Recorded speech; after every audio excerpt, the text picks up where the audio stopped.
ക്രിസ്തുയേശുവിൻ്റെ ധന്യമേറിയ നാമം ഈ പ്രഭാതത്തിൽ വാഴ്ത്തപ്പെടുമാറാകട്ടെ. നാളിതുവരെയും നിങ്ങൾ എനിക്ക് തന്ന വിലപ്പെട്ട സഹകരണങ്ങൾക്കും പ്രാർത്ഥനകൾക്കും ഹൃദയത്തിൻ്റെ അകത്തളത്തിൽ നിന്ന് 1000 നന്ദി അർപ്പിച്ചുകൊണ്ട് നമ്മുടെ പ്രഭാത ചിന്തയുടെ മറ്റൊരു എപ്പിസോഡിലേക്ക് ഞാൻ നിങ്ങളെ ഏവരെയും ഹാർദവുമായി സ്വാഗതം ചെയ്യുകയാണ്. 19 എപ്പിസോഡുകളിലായി 1000 ആണ്ട് വാഴ്ചയെക്കുറിച്ചുള്ള ഒരു വിശദീകരണ പഠന പരമ്പര നമ്മൾ കേട്ടുകൊണ്ടിരിക്കുകയായിരുന്നു. എന്നാൽ ഇന്നത്തെ പ്രഭാതം മുതൽ മറ്റൊരു സബ്ജക്റ്റ് നിങ്ങളുമായി പങ്കിടുവാൻ ആഗ്രഹിക്കുകയാണ്. ഇങ്ങനെ ഒരു സബ്ജക്റ്റിന് ഞാൻ പ്രാധാന്യം കൊടുക്കുവാനുള്ള കാരണം എൻ്റെ ഈ പ്രഭാത ചിന്ത കേൾക്കുന്ന ധാരാളം വ്യക്തികളുണ്ട് എന്നെനിക്കറിയാം. അതിൽ ചിലർ ഇതുവരെയും ക്രിസ്തുവിനെ ശരിയായ നിലയിൽ അറിഞ്ഞിട്ടില്ല. അപ്പം അതുകൊണ്ട് തന്നെ അവരെയും കൂടെ ഇതിൻ്റെ അകത്ത് ഉൾപ്പെടുത്തി എന്താണ് എന്ന് മനസ്സിലാക്കുന്ന ഒരു ലഘു സന്ദേശമാണ് നിങ്ങളുമായി പങ്കുവിടുവാൻ ആഗ്രഹിക്കുന്നത്.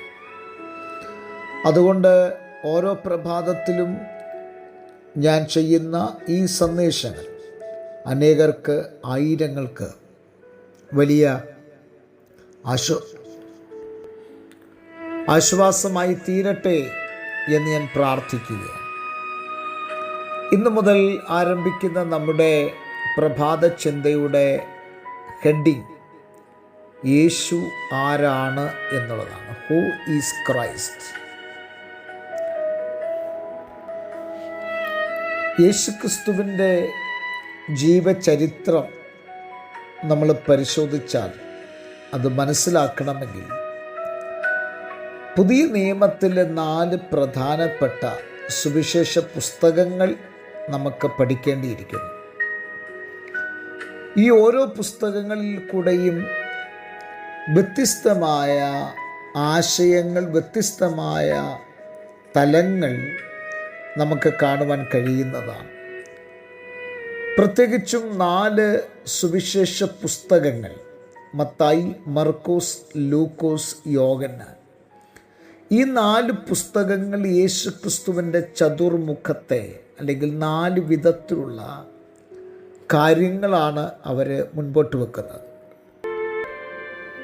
ഈ 4 വിധത്തിലുള്ള കാര്യങ്ങളെക്കുറിച്ചുള്ള അല്പം ആഴമേറിയ പഠനമാണ് ഇന്നത്തെ പ്രഭാതം മുതൽ നമ്മൾ കേൾക്കുവാനായിട്ട് പോകുന്നത്. ഈ പഠനത്തിൻ്റെ പരമ്പരയിൽ നിങ്ങളെ ഏവരെയും ഞാൻ ക്ഷണിച്ചുകൊണ്ട് നമ്മൾ യേശുക്രിസ്തുവിൻ്റെ ജീവിത ചരിത്രത്തിലേക്ക് പ്രവേശിക്കുകയാണ്. അതുകൊണ്ട് തന്നെ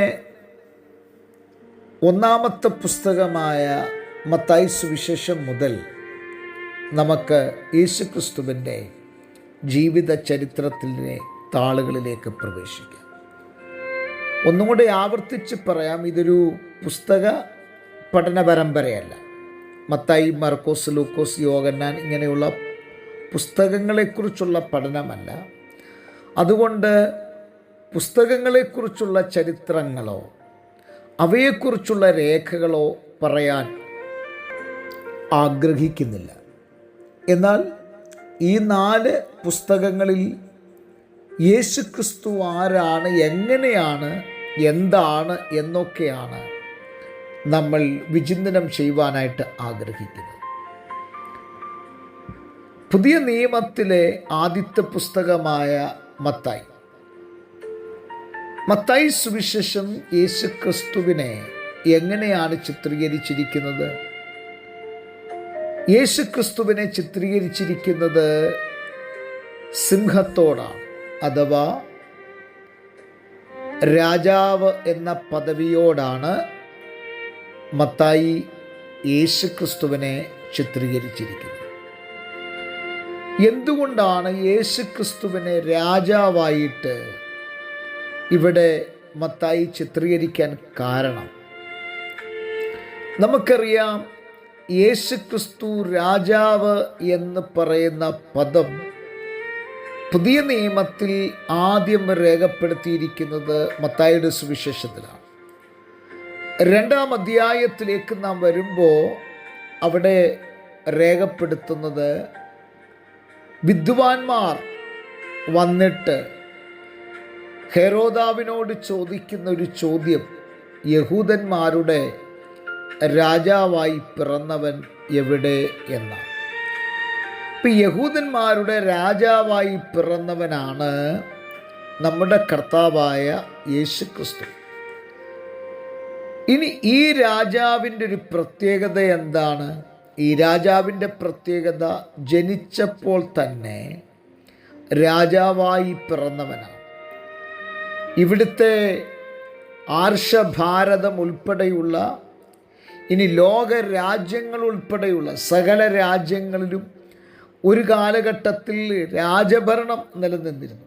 എന്നാൽ ആ രാജ്യം ഭരിച്ചവരാരും രാജാക്കന്മാരായി പിറന്നവരല്ല. അവരൊക്കെ ഒന്നെങ്കിൽ കുടുംബ മഹിമ കൊണ്ടോ അല്ലെങ്കിൽ അവരുടെ കുലശ്രേഷ്ഠതകൾ കൊണ്ടോ അവർ രാജഭരണത്തിലേക്ക് വന്നതാണ്. എന്നാൽ യേശു ക്രിസ്തുവിനെ സംബന്ധിച്ചിടത്തോളം അങ്ങനെയല്ല.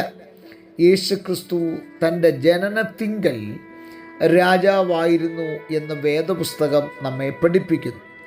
അവൻ രാജാവായി പിറന്നു എന്നുള്ളതാണ്. പ്രിയരെ, ഇതിൻ്റെ ബാക്കി ഭാഗം നാളത്തെ പ്രഭാതത്തിൽ കേൾക്കാം. കർത്താവ് നമ്മളെ സഹായിക്കട്ടെ. കണ്ണുകളെ അടയ്ക്കാൻ പ്രാർത്ഥിക്കാം. നല്ല ദൈവമേ, സ്വർഗസ്ഥ പിതാവേ, ജനത്തെ അനുഗ്രഹിച്ച് പ്രാർത്ഥിക്കുന്നു, വലിയ അനുഗ്രഹമാക്കി തീർക്കണം. യേശു ക്രിസ്തുവിൻ നാമത്തിൽ തന്നെ ആമേൻ. എല്ലാവർക്കും നല്ലൊരു പ്രഭാതം നേരുന്നു. ക്രിസ്തുവിൽ നിങ്ങളുടെ പ്രിയ സഹോദരൻ പാസ്റ്റർ ജോസ് ആണ്.